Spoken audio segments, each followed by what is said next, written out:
trovo a Concordia sul Secchia e sono in compagnia di Francesco Vincenzi, presidente del consorzio di bonifica di Burana. Questo è l'impianto Ubertosa, tra l'altro uno degli impianti che è stato ristrutturato anche a seguito del sisma. Un impianto in piena attività, impianti che quest'anno si sono fermati ben poco, vista la stagione molto secca che ha consentito in questo caso il consorzio di erogare acqua agli agricoltori e comunque garantire un'operatività in campagna.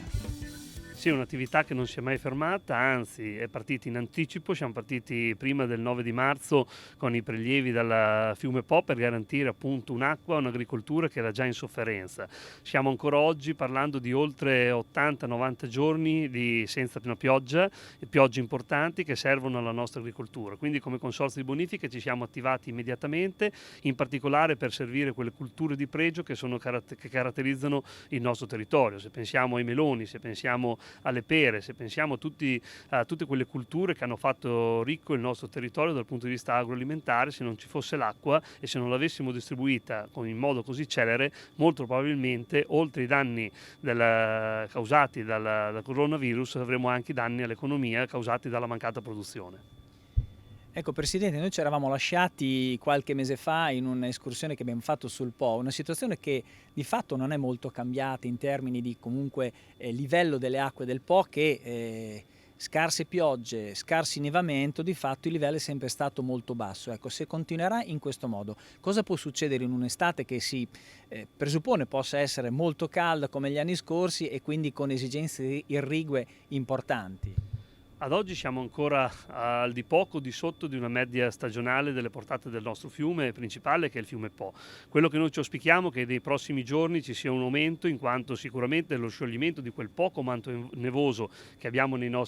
nostre Alpi riesca a dare appunto sollievo al grande fiume. Ma quello che sarà più importante sarà la gestione dei laghi alpini, in particolare del lago Maggiore e dei laghi minori, ma che comunque sono molto importanti nella gestione dell'asta del fiume, nel trovare quegli accordi per ridurre quei conflitti che mettono in difficoltà le regioni di valle, in particolare l'Emilia Romagna e il Veneto. Quello che sarà importante sarà garantire una giusta quantità di acqua a tutti i territori, partendo da valle a monte, perché anche il problema di valle è un problema importante. La risalita del Cuneo Salino, qualora non ci fosse la giusta portata del Po, minaccerebbe non solo il delta del Po, ma minaccerebbe buona parte della nostra pianura emiliano-romagnola, e quindi riusciremmo forse a non garantire la riuscita delle culture. Allora su questo è importante che, grazie anche al lavoro che fanno le autorità di distretto,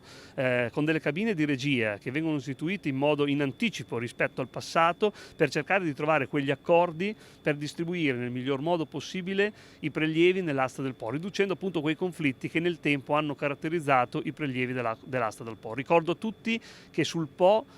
vengono prelevati 21 miliardi di metri cubi d'acqua. 1 miliardo è la quota che spetta all'Emilia Romagna, che storicamente ha prelevato. Quindi è importante che tutte le regioni dell'asta, partendo dal nord, dal Piemonte alla Lombardia, quindi l'Emilia e il Veneto, si trovano in accordo soprattutto nella buona gestione, perché se tutti la gestiamo bene nessuno rimane senza.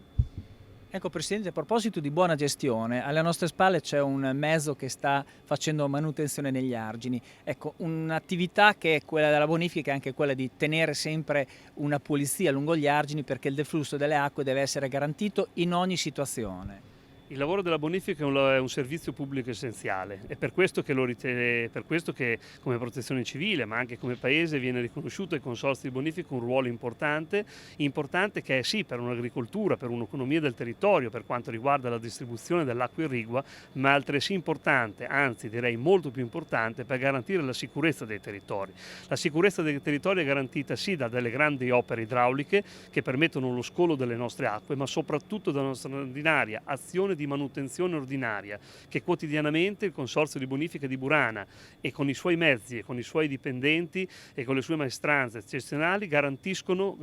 sul nostro territorio. Stiamo vivendo un momento di cambiamenti climatici che è drammatico dal punto di vista della gestione del territorio, un consumo del suolo che negli ultimi 50 anni ha distrutto quello che è la nostra tenuta storica idraulica del nostro comprensorio. viviamo appunto questa stagione dei cambiamenti climatici con delle bombe d'acqua anomale rispetto al passato e con dei periodi di siccità sempre più frequenti. Se non ci fosse il lavoro quotidiano dei consorzi che garantisce la manutenzione ordinaria, lo sfalcio delle erbe, piccole azioni, manovre idrauliche, molto probabilmente ad ogni evento sarebbe molto peggio di quello che oggi stiamo vivendo. Due parole sull'impianto che, nonostante ci troviamo a circa una cinquantina di chilometri da Modena, le acque sollevate da questo impianto arrivano fino a Modena. Peraltro acque che sono addotte da un importante impianto che è il Sabbioncello, anche se non è in territorio diciamo provinciale ma è in territorio mantovano, però strategico per quello che è l'irrigazione, ma comunque all'adduzione di acqua verso diciamo le pianure modenesi. Tutte le acque che distribuiamo per la nostra agricoltura e non solo, ma anche per mantenere un equilibrio ambientale importante sul nostro territorio, vengono sollevate in comune di Quingentoli, in provincia di Mantova, dal nostro impianto principale che è l'impianto Sabbioncello. Poi grazie a 14 sollevamenti sparsi sul territorio arriviamo alle porte di Modena garantendo quest'acqua che per caduta ritorna a valle verso il nostro punto più basso del nostro comprensorio che è Bondeno di Ferrara attraverso oltre 3.500 km di canali e tantissimi manufatti che ne regolano il deflusso. Questo ci permette da un lato di garantire appunto una sicurezza idraulica, ma anche dall'altro lato di garantire una giusta ed equa distribuzione della risorsa idrica, mantenendo questo patrimonio straordinario ambientale e di biodiversità che grazie all'acqua all'interno dei nostri canali riusciamo ancora ad oggi a raccontare.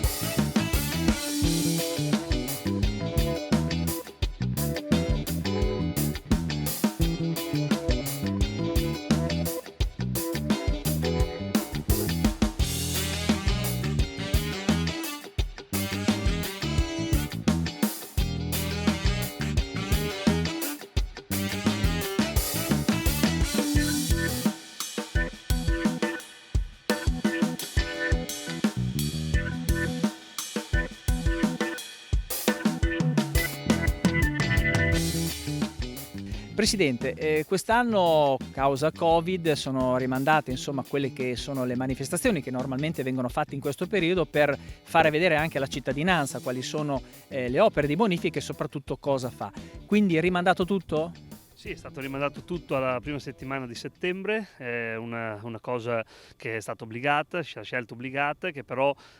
comunque stiamo vivendo sempre con il solito entusiasmo che viviamo ogni anno, perché ci stiamo preparando, perché vogliamo che in settembre, quando si riapra e che la gente si riappropri della loro libertà, possano ammirare, possano vedere quelle che sono le opere che garantiscono la sicurezza idraulica del quel territorio. In quel momento sarà anche un momento dove inizieremo anche a fare dei conti dell'annata, quindi rispetto agli anni passati che facendo l'imaggio si iniziava a parlare di quello che sarà stata l'annata, in quel momento riusciremo a fare anche una certa conta dei dati, soprattutto una lettura dei dati che vengono fatti dall'annata, in particolare su quanto sarà stato l'utilizzo dell'irrigazione nel nostro comprensorio e quanti sono stati gli interventi di manutenzione, quelli che saranno gli interventi necessari per garantire la sicurezza del nostro territorio. Quindi vi aspettiamo in settembre con il solito entusiasmo, perché siamo contenti di poter illustrare grazie alla settimana della bonifica e ad aprire i nostri impianti alla cittadinanza, che sono degli impianti che sono di loro proprietà, perché sono dei consorziati che gli garantiscono e gli permettono la sicurezza di poter vivere bene in un territorio, ma soprattutto anche svolgere le sue attività economiche. Presidente, a proposito di rinvii, insomma, il fatto che ci sia stata questa emergenza sanitaria ha comportato anche dei rinvii riguardo a quella che è la contribuenza consortile prevista per appunto i consorziati. Sì, come consiglio d'amministrazione abbiamo deciso di rinviare quest'anno di un mese la riscossione dei contributi consortili. Contributi consortili che sono obbligatori, che sono dei contributi che servono appunto a mantenere e a fare la manutenzione ordinaria del nostro comprensorio. Quest'anno la scadenza non sarà più il 31 maggio e il 30 di luglio, ma saranno il 30 di giugno e il 30 di agosto. Questo per permettere alle imprese, per permettere ai cittadini di poter pagare con un pochino più di deduzione questi contributi. Quest'anno poi la novità è anche nel metodo di riscossione. Non sarà più una riscossione attraverso Agenzia delle Entrate e Riscossione, ma sarà una riscossione fatta internamente dal Consorzio di Bonifica. Quindi arriverà a casa a tutti i contribuenti la carta intestata del Consorzio di Bonifica con tutte le nuove modalità di pagamento e tutte le nuove modalità di riscossione.